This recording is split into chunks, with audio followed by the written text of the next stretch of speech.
Hemos dicho que cuando la relación de transformación supera los 15 o 20, entonces en ese momento el convertidor directo no se utiliza debido a los esfuerzos dieléctricos muy altos que se ejercen sobre los semiconductores. En ese caso, la opción son los convertidores CD aislados. Ese convertidor CD aislado, el principal exponente de ellos es las fuentes de potencia conmutadas. Ingeniero, qué pena, Sí. la clase... A ver, aquí dice, vamos a mirar, que las fuentes de los suministros de las fuentes de poder conmutadas pueden consistir de muchas secciones auxiliares, además de transformador de potencia. Tenemos, si la entrada es en AC, lo primero que se tiene es un filtro contra ruidos para mantener aisladas los transitorios no deseados. Si entonces se rectifica antes de entrar al transformador de potencia, donde primeramente se invierte a una onda cuadrada de mayor frecuencia y entonces se transforma al voltaje de salida deseado. El transistor se activa por un transformador auxiliar. Esto era una versión antigua, ya no se utiliza esto. O un drive. Después de pasar por el transformador de potencia, el voltaje secundario se rectifica nuevamente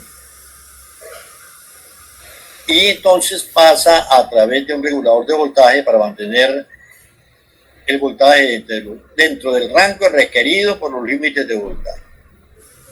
A menudo esto se hace con un circuito de realimentación, el cual controla la relación de trabajo del transistor que conmuta.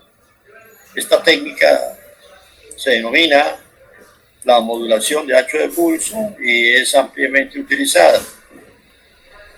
Las fuentes de poder conmutadas tienen eficiencias en el orden del 80 al 90. Pero recuerden que asumíamos en el diseño de aquella fuente, de aquel convertidor, 85%. Este es el rango más o menos típico de la eficiencia. Y que al compararlo con las fuentes lineales que se usaban antes, cuyo rango de eficiencia estaba entre el 30 y el 50%. ¿Sí? Las fuentes de poder conmutadas entonces son más ligeras y más pequeñas que sus contrapartes. Muy bien. Entonces vemos aquí un diagrama de bloques. A ver, ¿qué vemos acá? Esta es la fuente conmutada. Vamos entonces vamos a omitir la anterior. Ese es un diagrama de bloques de una fuente de poder conmutada, muy fácilmente entenderla, donde estaban el filtro de entrada, los filtros de entrada. Y ahora empezamos entonces con los convertidores aislados. ¿Vemos la imagen de la izquierda? Aquí tenemos los convertidores no aislados. ¿Sí lo ven correcto? ¿Qué pasa? Entonces el problema es izquierda, el convertidor directo no aislado. ¿Sí lo ven o no lo ven? Este es el indirecto. El equivalente al convertidor directo no aislado. El convertidor aislado también se llama convertidor directo, también. ¿Sí? La única diferencia es que tenemos ahora es un transformador, acá lo vemos, que me aísla la fuente de la isla de la carga. Muy bien. Entonces, este sería el equivalente al convertidor no aislado directo. Fíjense lo siguiente. Entonces, ¿por qué lo llamamos directo? Conectamos uno y la potencia, cuando cierra el transistor, se envía de una vez, se envía la potencia de la entrada a la salida. Al cerrar el transistor, acá, conecta B1 con la carga y entonces hay una transferencia de potencia. De igual manera acá lo tenemos. Al conectar el transistor, veamos la polaridad. veamos la polaridad de los transformadores. Este es positivo, este es positivo. Entonces el diodo está polarizado en directo. Cuando cierra el transistor, inmediatamente le llega a la carga de la fuente, le llega la energía. Esa es otra manera de interpretar la expresión de convertidor directo. ¿Ok? A ver, vemos que cuando cierra, se envía la energía del lado 1 al lado 2. Cuando abre el transistor, ¿qué pasa? Inmediatamente este inductor que está aquí no puede interrumpir su corriente. El primario del transformador se comporta como una inductancia de valor igual a la inductancia magnetizante. Entonces, esa corriente tiene que tener un camino para seguir fluyendo, para que no se presente un sobrevoltaje, un transitorio, un sobrevoltaje. Y entonces tenemos aquí una cadena de un Zener y un diodo normal, que son los que cuando abre el transistor, entonces hace que aparezca en el primario este voltaje. Muy bien. ¿Qué ocurre en ese momento? Este diodo se bloquea cuando se abre el transistor. ¿Por qué? Porque la polaridad, la ley de Leigh cambia la polaridad. Se bloquea y entonces ahora la carga se va a alimentar del capacitor. Muy bien. En el indirecto pasa lo siguiente. Fíjense que tenemos en el indirecto, ¿qué pasa? Cierra el transistor para cargar a la inductancia. Después de que abre el transistor, la inductancia se descarga. Se descarga en la carga. Haga la redundancia. O sea, la carga absorbe la energía que ha sido almacenada en la inductancia. De igual manera ocurre aquí. Fíjense, cerramos el transistor y entonces al cerrarlo, esto es un positivo, esto va a ser un negativo, el diodo está bloqueado, entonces no hay posibilidad de que haya paso de energía del primario al secundario. Cuando se cierra el transistor, se carga el primario del transformador. ¿Qué es lo que se carga? La inductancia magnetizante del transformador comienza a almacenar esa energía. Cuando abre el transistor, ¿qué ocurre? Este es un negativo, ahora este será un positivo y este es un negativo, y entonces se polariza en directo el diodo y la energía le llega a la carga proveniente de la energía almacenada en el transformador. Queda una pregunta para que ustedes la resuelvan y la analicen. ¿Sí? ¿Sí? Fíjense que sabemos que cuando se abre una carga inductiva tenemos que colocarle un diodo de rueda libre. Y ya sabemos por qué. ¿Para evitar qué? Evitar el sobrevoltaje. Pero ¿qué ocurre aquí? ¿Por qué aquí en el convertidor indirecto, conocido en los convertidores aislados como el convertidor flyback, por qué aquí no se le puede conectar esa rama en paralelo? Y si no se le puede conectar, entonces, ¿cómo se resuelve el problema de mantener la continuidad de la corriente? Para que ustedes lo estudien. Esa es parte de lo que ustedes quiero que estudien, a ver si lo entienden. Muy bien.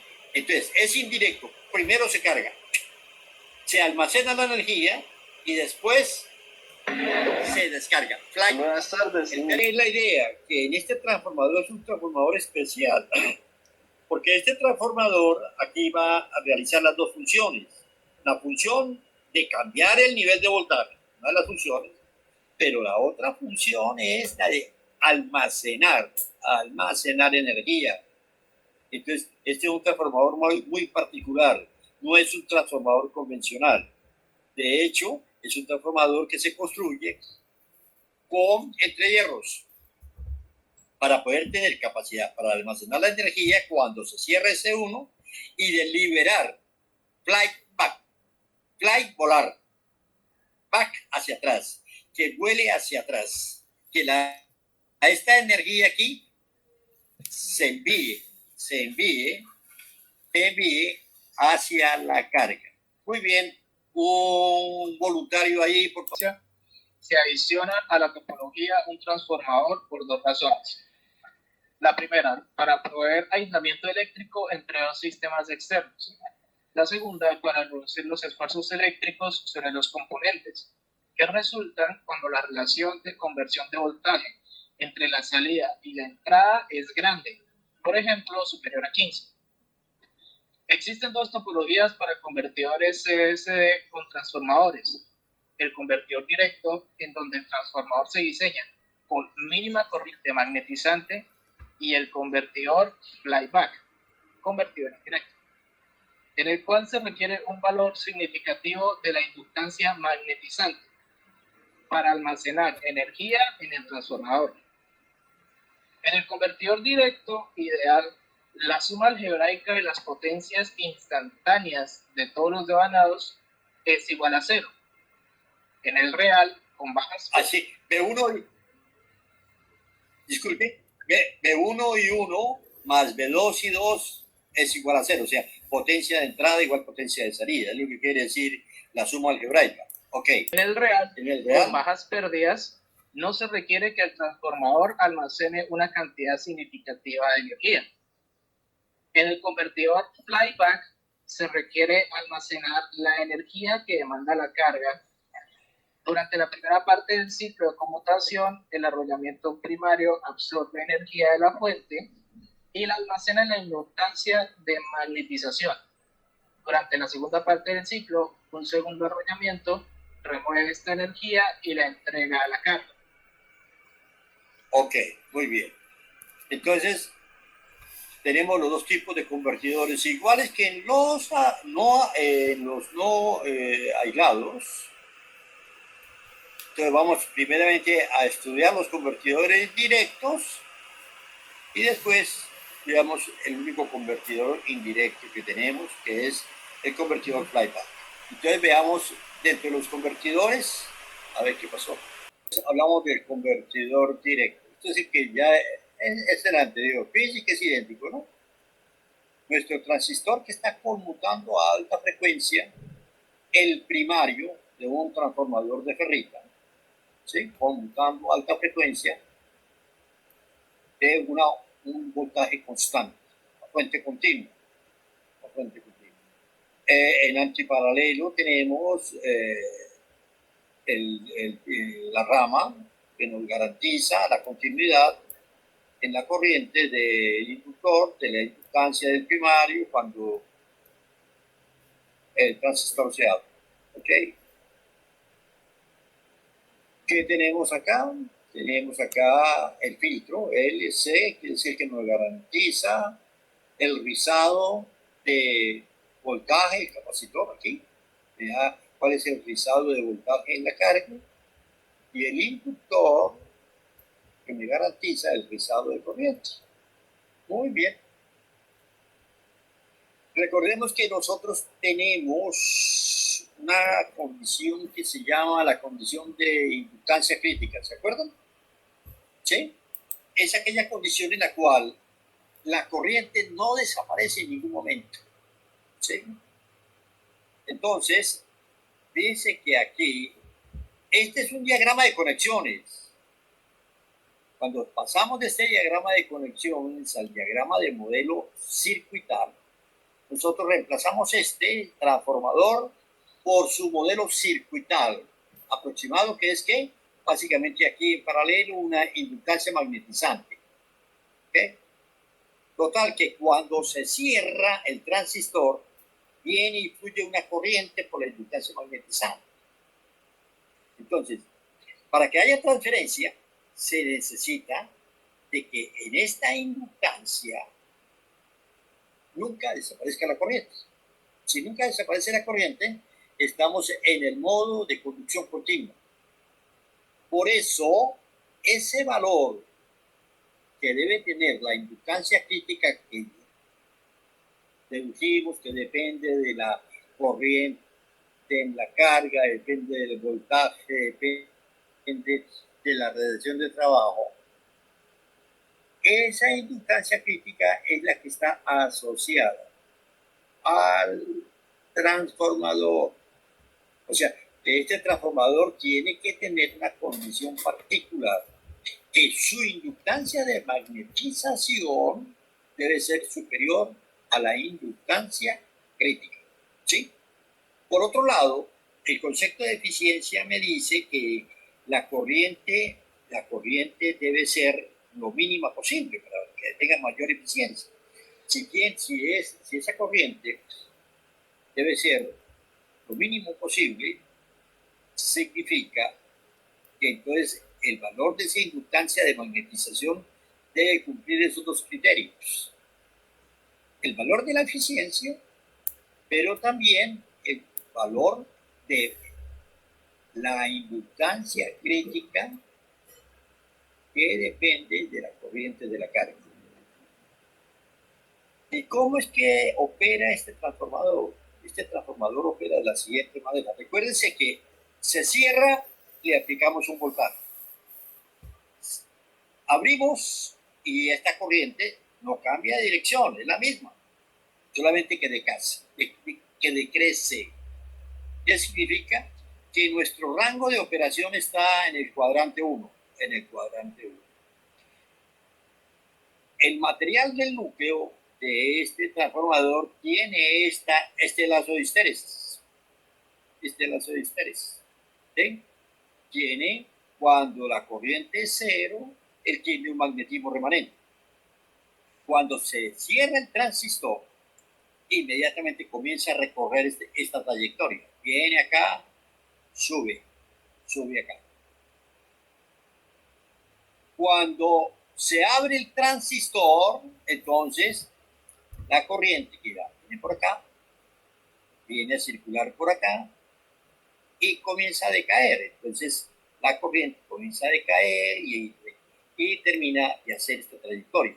O sea, que el lazo de histéresis que va a recorrer, en este caso el transformador, es una fracción del lazo disponible. ¿Qué significa? Que entonces aquí este transformador lo vamos a subutilizar. ¿Por qué? Porque el delta de B que ocurre es el delta de B que hay entre este punto y este punto. Aquí lo vemos. Y este delta de B corresponde a ¿qué?